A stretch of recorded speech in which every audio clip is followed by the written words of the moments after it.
নিয়েছো না কেন? তোমার মামা তোমার মামির সাথে কথা বলতেছে, তার জন্য নিচ্ছিল না। তুমি আমার মামা লাগো না, তোমার গ্রুপে আমি আসবো ছাড়া কে আসবে? হ্যাঁ হ্যাঁ, তুমি তোমার লক্ষ্মী মামা, আমার কিউট মামা তুমি। আল্লাহ, কত কিউট বাবুটা, এটা তোমার ভাগনা? হ্যাঁ হ্যাঁ, ও অনেক কিউট, মাত্র 6 বছর বয়স, গেম খেলে বুঝছো। আল্লাহ, কি বলে এগুলা? ও গেমসও খেলতে পারে? হ্যাঁ হ্যাঁ, ও অনেক ভালো গেম খেলে। মামা মামা, এটা আমাদের মামি। হ্যাঁ হ্যাঁ, এটা তোমার মামি। মামি আসসালামু আলাইকুম, কেমন আছেন? ওয়ালাইকুম আসসালাম বাবু, আমি ভালো আছি, তুমি কেমন আছো? হ্যাঁ আমি ভালো আছি। আরে এই পিচ্চি ফ্রি ফায়ার গেম খেলে, এটা তোমার বিশ্বাসই হচ্ছে না।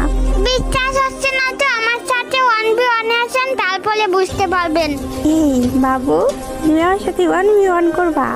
হ্যাঁ হ্যাঁ পারবেন, আমি মেয়েদের সাথে 1 vs 6 করি। ও মাই গড, ভয় পাইছি। আচ্ছা যাই হোক, করবার লাগে 1v1। আচ্ছা ঠিক আছে, যাও কাস্টম বানাও। কি বাইক না রেডি তো? হ্যাঁ